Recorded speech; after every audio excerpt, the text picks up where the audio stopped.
એ ક્રોધમાં નથી. કેમ કે દરેક વસ્તુ, શરૂઆત જ ત્યાંથી કરી કે ખરેખર દરેક વસ્તુ જે છે એ પોતે પોતે પોતાની સત્તામાં છે. પોતાની સત્તાને છોડીને બીજાની સત્તામાં એ જતી નથી. બે વસ્તુઓ એક સત્તા રૂપ થતી નથી. એટલે બે વસ્તુઓના પ્રદેશો ભિન્ન હોવાથી તેમને એક સત્તાની અનુપપત્તિ છે. એટલે કે બંનેની સત્તા જુદી જુદી છે. એટલે અહીંયા જો ક્રોધને લઈએ અને જ્ઞાનને લઈએ અથવા ઉપયોગને લઈએ, જ્ઞાન કહો કે ઉપયોગ, તો એ બંને વસ્તુ જુદી છે, બંનેના પ્રદેશ પણ જુદા છે અને બંનેની સત્તા જુદી છે. બંનેને એકબીજાનો આધાર હોઈ શકે જ નહીં. આધાર હોય તો કોનો હોય? જ્ઞાનને પોતાનો જ આધાર હોય. એટલે કે જ્ઞાનને જ્ઞાન ક્રિયા એ આધાર છે ને જ્ઞાન એ આધેય છે. અને જ્ઞાન ક્રિયા એ કંઈ જ્ઞાનથી જુદી નથી.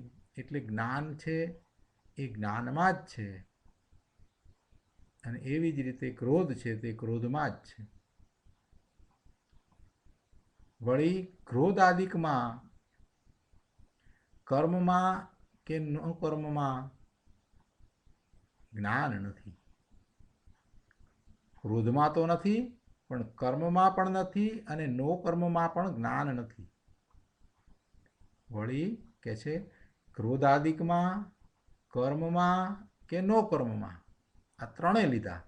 એમાં ત્રણેયમાંથી કોઈમાં જ્ઞાન નથી અને જ્ઞાનમાં આ ત્રણમાંથી કોઈ નથી.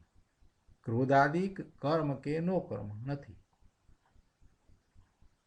કારણ કે તેમને પરસ્પર અત્યંત સ્વરૂપ વિપરીતતા હોવાથી. સ્વરૂપ વિપરીતતા છે એટલે શું? સ્વરૂપ વિપરીતતા એટલે સ્વરૂપ તદ્દન જુદું છે, ભિન્ન છે. એટલે કે જ્ઞાનનું સ્વરૂપ અને પેલા ક્રોધાદિકનું સ્વરૂપ અને એમ જ કર્મનું સ્વરૂપ, નો કર્મનું સ્વરૂપ એ જ્ઞાનના સ્વરૂપથી બધાનું સ્વરૂપ વિરુદ્ધ છે. જ્ઞાનનું સ્વરૂપ અને આ ક્રોધાદિક તેમજ કર્મનું અને નો કર્મનું સ્વરૂપ અત્યંત વિરુદ્ધ છે, જુદું છે, એનાથી વિપરીત છે. ક્રોધનું સ્વરૂપ, કર્મનું સ્વરૂપ, નો કર્મનું સ્વરૂપ એ બધાનું સ્વરૂપ જે છે તે જ્ઞાનના સ્વરૂપથી વિપરીત છે, જુદું છે, ભિન્ન છે, તદ્દન વિપરીત છે. તેમને પરમાર્થભૂત આધાર આધેય સંબંધ નથી. વળી જ્ઞાનનું સ્વરૂપ જેમ જાણન ક્રિયા છે તેમ જ્ઞાનનું સ્વરૂપ કંઈ ક્રોધાદિની ક્રિયા નથી. જ્ઞાનનું સ્વરૂપ જાણન ક્રિયા છે, પણ એવી રીતે જ્ઞાનનું સ્વરૂપ કંઈ ક્રોધ આદિની ક્રિયા નથી. અને જો જ્ઞાનનું સ્વરૂપ જાણન ક્રિયા છે તેમ ક્રોધાદિક ક્રિયા પણ છે એમ, અને ક્રોધાદિકનું સ્વરૂપ જેમ ક્રોધાદિક ક્રિયા છે તેમ જાણન ક્રિયા પણ છે એમ કોઈ રીતે સ્થાપી શકાય, કોઈ રીતે સ્થાપી શકાય તો પછી જ્ઞાનમાં ક્રોધ ને ક્રોધમાં જ્ઞાન આવે. પણ એવું તો સ્થાપી શકાતું જ નથી.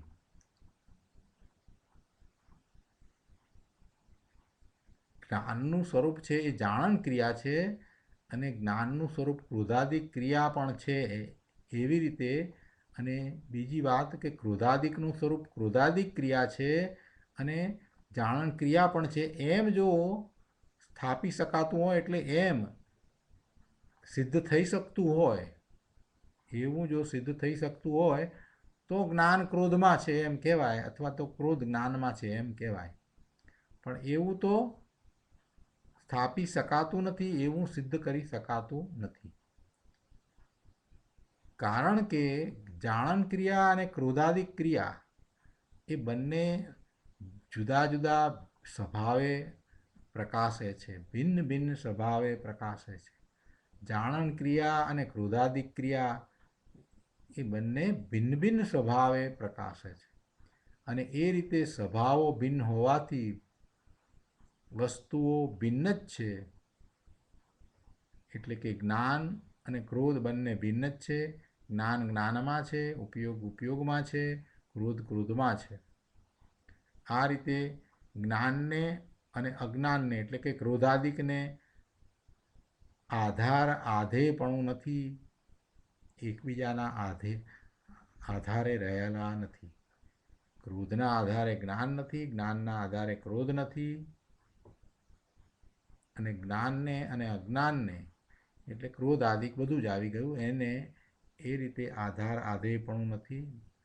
જ્ઞાન જ્ઞાનમાં છે, ક્રોધ ક્રોધમાં છે. વળી વિશેષ સમજાવવામાં આવે છે કે જ્યારે એક જ આકાશને પોતાની બુદ્ધિમાં સ્થાપીને આકાશનો આધેય ભાવ વિચારવામાં આવે ત્યારે આકાશને બાકીના અન્ય દ્રવ્યોમાં આરોપવાનો નિરોધ જ હોવાથી, અર્થાત અન્ય દ્રવ્યોમાં સ્થાપવાનું અશક્ય જ હોવાથી બુદ્ધિમાં ભિન્ન આધારની અપેક્ષા પ્રભવતી નથી, ફાવી શકતી નથી, ઉદ્ભવતી નથી. શું કહ્યું?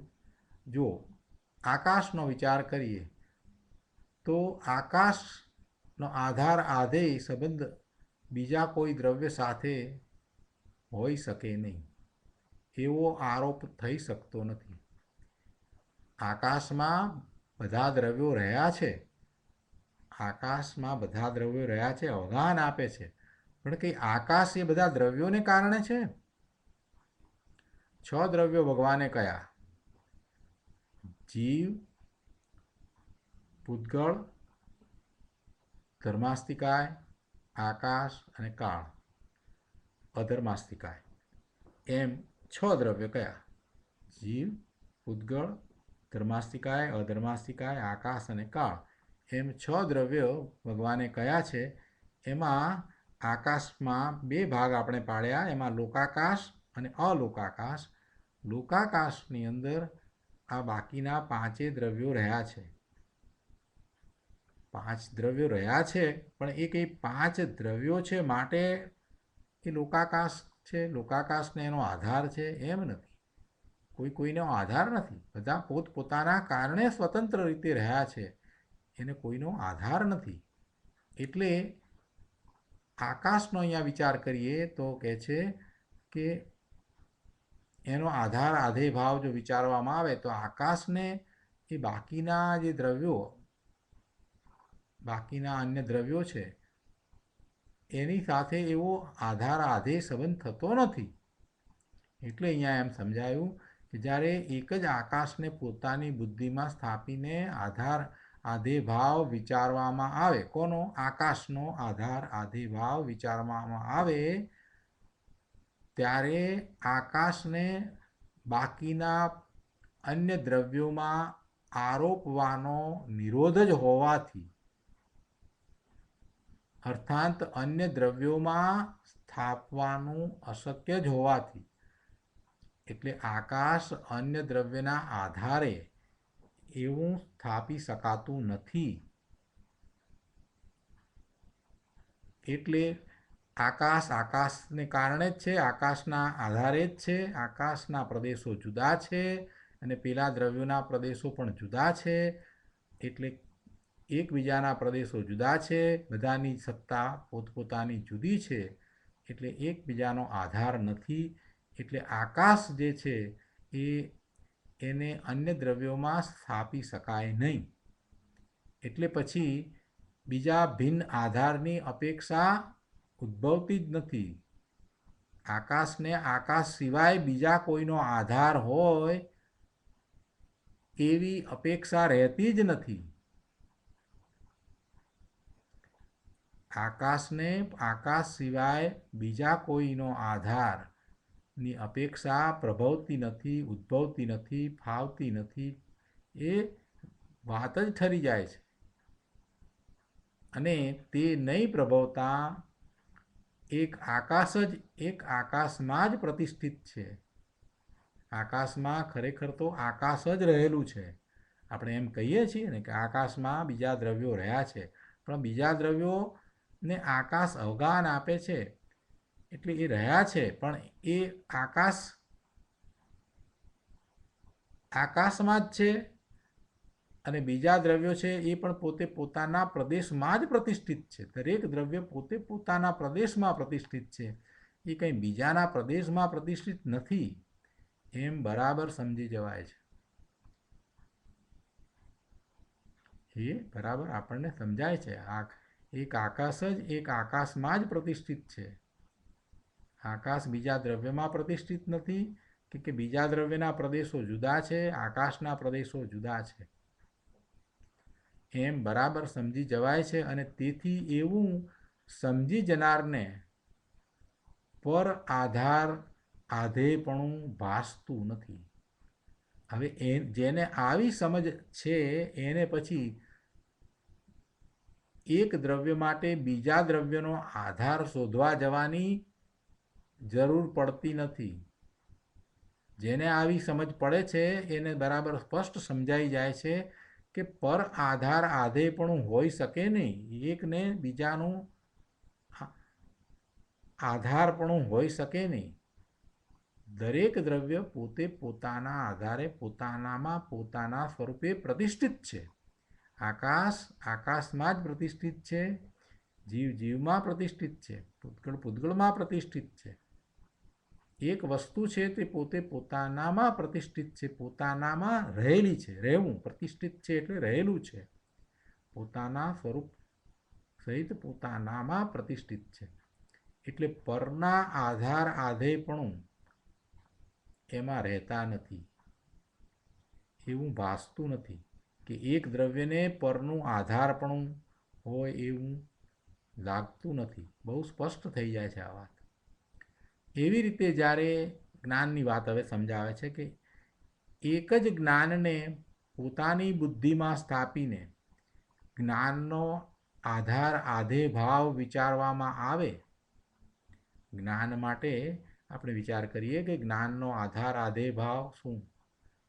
એવો જ્ઞાનનો આધાર આધેય ભાવ વિચારવામાં આવે ત્યારે જ્ઞાનને બાકીના અન્ય દ્રવ્યોમાં આરોપવાનો નિરોધ જ હોવાથી બુદ્ધિમાં ભિન્ન આધારની અપેક્ષા પ્રભવતી નથી. બીજા આધારની અપેક્ષા રહેતી નથી. અને તે નહીં પ્રભવતા તેવી અપેક્ષા ઉદ્ભવતી નથી. માટે એક જ્ઞાન જ એક જ્ઞાનમાં જ પ્રતિષ્ઠિત છે. જ્ઞાન જ્ઞાનમાં જ પ્રતિષ્ઠિત છે, જ્ઞાન બીજામાં પ્રતિષ્ઠિત નથી. એમ બરાબર સમજી જવાય છે. અને તેથી એવું સમજી જનારને પર આધાર આધેયપણું ભાસતું નથી. માટે જ્ઞાન જ્ઞાનમાં જ છે અને ક્રોધાદિક છે તે ક્રોધાદિકમાં જ છે. બહુ સરસ રીતે સિદ્ધ કર્યું. ક્રોધ ક્રોધમાં છે, ઉપયોગ ઉપયોગમાં છે. આ વાત બહુ સરસ રીતે સ્પષ્ટ કરી અને અમૃતચંદ્રાચાર્ય ભગવાને સમજાવી. આગળ કહે છે કે આ પ્રમાણે જ્ઞાનનું અને ક્રોધાદિક તેમજ કર્મ નો કર્મનું ભેદ વિજ્ઞાન ભલી રીતે સિદ્ધ થયું. જ્ઞાનથી આ બધા ક્રોધાદિક કે કર્મ કે નો કર્મ બધા જુદા છે એવું ભેદ જ્ઞાન આમ કરી શકાય છે. જ્ઞાન જ્ઞાનમાં જ છે એવો જેને નિર્ણય થયો છે એને જ્ઞાનને બીજે ક્યાંય પ્રતિષ્ઠિત થતું નથી લાગતું. જ્ઞાન જ્ઞાનમાં જ પ્રતિષ્ઠિત છે એવો દ્રઢ નિર્ણય થતાં એને સમ્યક જ્ઞાન થાય છે. કેમ કે જ્ઞાનમાં બીજું કંઈ નથી, જ્ઞાન જ્ઞાનમાં જ છે. એટલે પોતે ભગવાન આત્મા પોતે પોતામાં જ છે, બીજે ક્યાંય નથી. આ વિભાવ ભાવમાં પણ એ નથી, તો પછી આ શરીર આદિમાં તો ક્યાંથી હોય? કર્મમાં પણ નથી, નો કર્મમાં પણ નથી, અને આ રાગ દ્વેષના જે ભાવ છે એમાં પણ એ નથી. પોતે ભગવાન આત્મા જ્ઞાન સ્વરૂપ પોતે પોતાના સ્વરૂપમાં જ છે, જ્ઞાન જ્ઞાનમાં જ છે, ઉપયોગ ઉપયોગમાં જ છે. એટલે એ પોતે પોતામાં જ રહે છે, પોતાનું જ લક્ષ્ય કરે છે, અને એમ થતાં એને સમ્યક દર્શન સમ્યક જ્ઞાન થાય છે. આ ભેદ વિજ્ઞાન દ્વારા સમ્યક દર્શન સમ્યક જ્ઞાન થાય છે.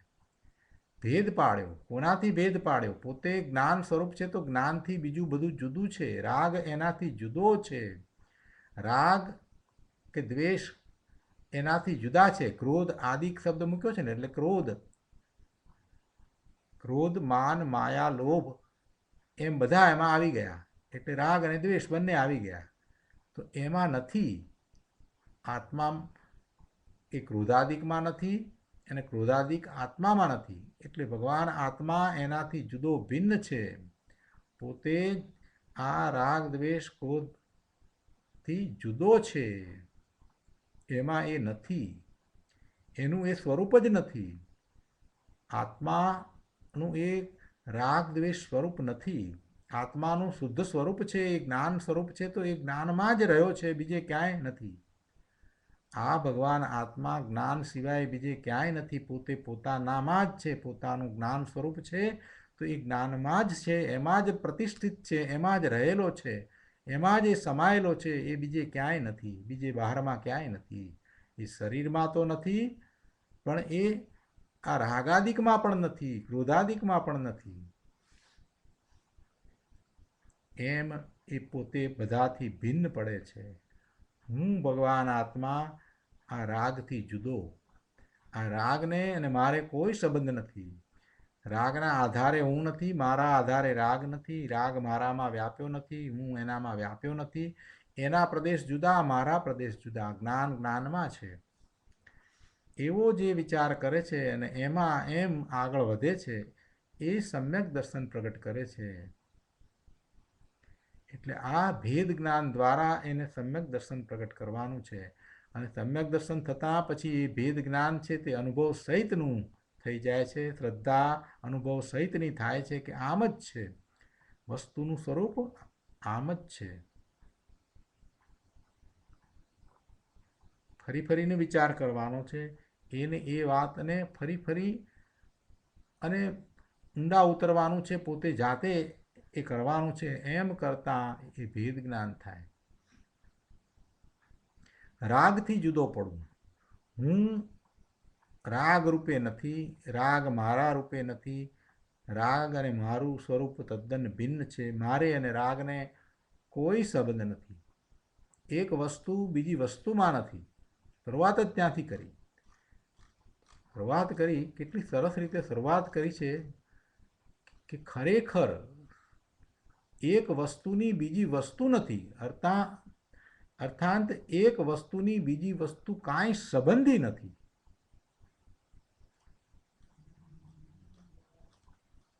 અને એક પછી એક ક્રમમાં કેટલું સરસ રીતે સમજાયું. આ ભેદ જ્ઞાન કરવાની રીત છે. જેને ભેદ જ્ઞાન કરવું છે એને પોતે જાણીને જાણન ક્રિયા દ્વારા, એટલે જ્ઞાન દ્વારા પોતે પોતાના જ્ઞાન સ્વરૂપ ભગવાન આત્માનો નિર્ણય કરવાનો છે. પહેલું જે જાણપણું થાય છે એ દ્રવ્યાનું યોગના અભ્યાસ રૂપ થાય છે. એ વિકલ્પ સહિતની દશા છે.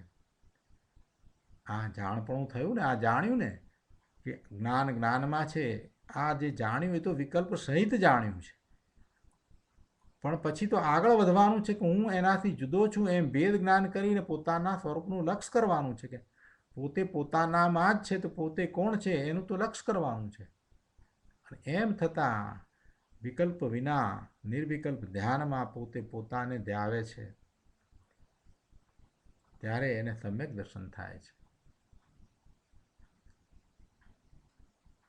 ભેદ જ્ઞાન સહાનુભૂતિના પુરુષાર્થ વખતે આપણે ભેદ જ્ઞાનની વાત લીધી હતી.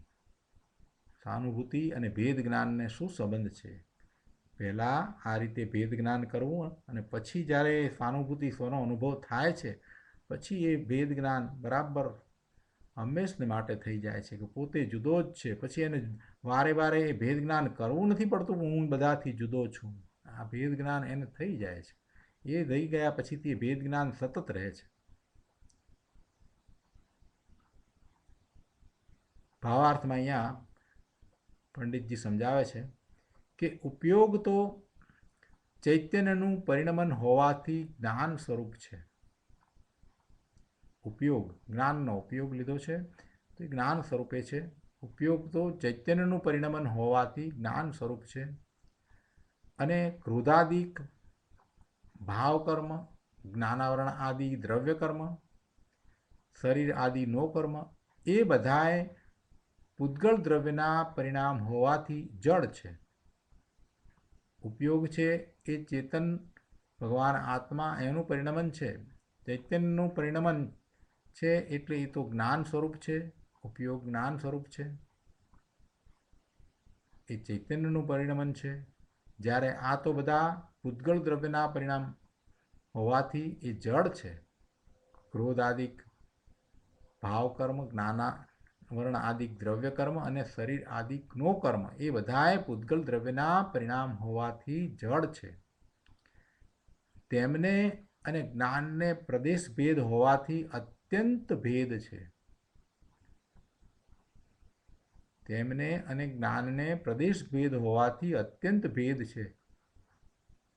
માટે ઉપયોગમાં ક્રોધાદિક કર્મ તથા નો કર્મ નથી અને ક્રોધાદિકમાં કર્મમાં અને નો કર્મમાં ઉપયોગ નથી. આ રીતે તેમને પારમાર્થિક પરમાર્થે આધાર આધે સંબંધ નથી. દરેક વસ્તુને પોતપોતાનું આધાર આધેપણું પોતપોતામાં જ છે. માટે ઉપયોગ ઉપયોગમાં જ છે, ક્રોધ ક્રોધમાં જ છે, કર્મ કર્મમાં જ છે, નો કર્મ નો કર્મમાં છે. આ રીતે ભેદ વિજ્ઞાન બરાબર સિદ્ધ થયું. કોનાથી ભેદ પાડવો હતો? જીવને. જીવને કોનાથી ભેદ પાડવો છે? એને બધાથી ભેદ પાડવાનો છે. જે એનું નથી, એ સ્વ સિવાય જે પર છે એ બધાને એને પોતાથી જુદું છે એમ ભેદ જ્ઞાન કરવાનું છે. જે એને વિકલ્પો છે, જે એને ભાવ છે, જે વિભાવ ભાવ છે, રાગ છે, એ એનો નથી, એ સ્વરૂપ એનું હોઈ શકે જ નહીં. એ વાતનો એને પહેલાં વિકલ્પ સહિત નિર્ણય કરવાનો છે કે ક્રોધ ક્રોધ મારો હોઈ શકે જ નહીં. કેમ કે ક્રોધ વસ્તુ જુદી છે, એના પ્રદેશ પણ જુદા છે, ક્રોધનું સ્વરૂપ પણ જુદું છે. અને આ જ્ઞાન એનું સ્વરૂપ જુદું છે, એના પ્રદેશ પણ જુદા છે. એટલે જ્ઞાનનો અને ક્રોધનો કોઈ આધાર આધેય સંબંધ બની શકે જ નહીં, હોય જ નહીં. બંને પોતપોતાનામાં પ્રતિષ્ઠિત છે. જ્ઞાન જ્ઞાનમાં છે, જ્ઞાન જ્ઞાનમાં સમાયેલું છે, રહેલું છે, એમાં જ એની ઉપપત્તિ છે. જ્ઞાનની ઉપપત્તિ ક્રોધમાં નથી, ક્રોધની ઉપપત્તિ જ્ઞાનમાં નથી.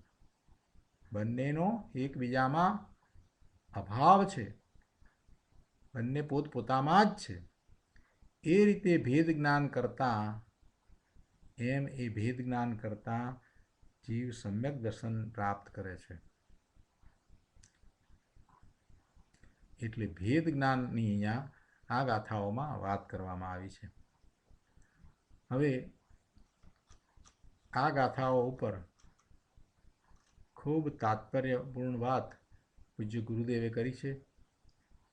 કઈ રીતે ભેદ જ્ઞાન કરવું, એને માટે વધારે કઈ રીતે વિચાર કરવો, કેવી રીતે વિચારણા આગળ વધવી,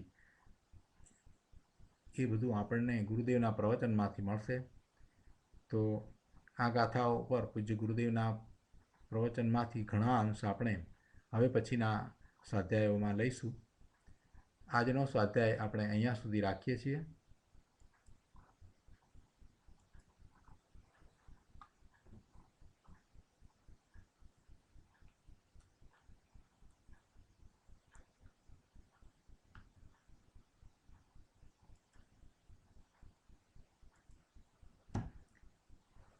હજી આપણે ઘણું સમજવાનું બાકી છે, એટલે કોઈ ખાસ પ્રશ્ન હોય તો જ વિચાર કરીએ, કેમ કે ગાથામાંથી ઘણું સમજવાનું છે. એ સમજ્યા પછીથી પ્રશ્ન નહીં રહે. એટલે છતાં પણ કોઈના પ્રતિભાવ હોય અથવા તો પ્રશ્ન હોય તો આપણે વિચાર કરીએ.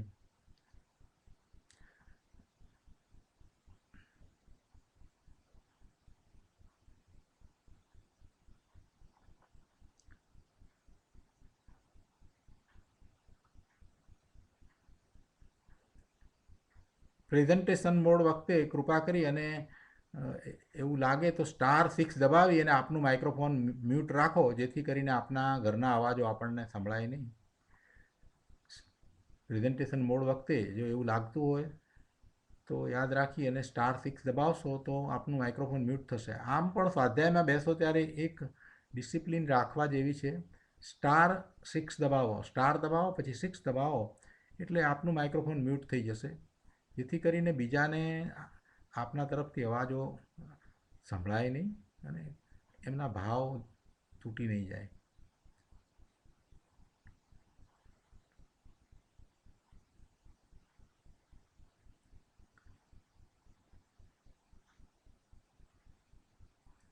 તો આપણે સુખધામ બોલીને આજનો સ્વાધ્યાય પૂરો કરીએ.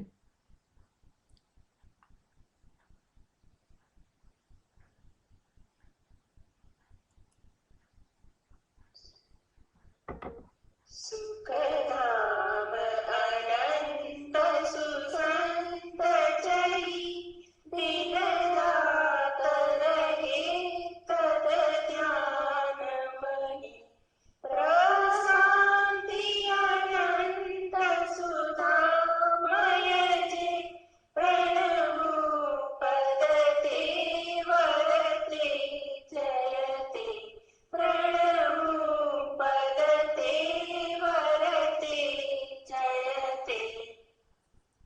જય જિનેન્દ્ર.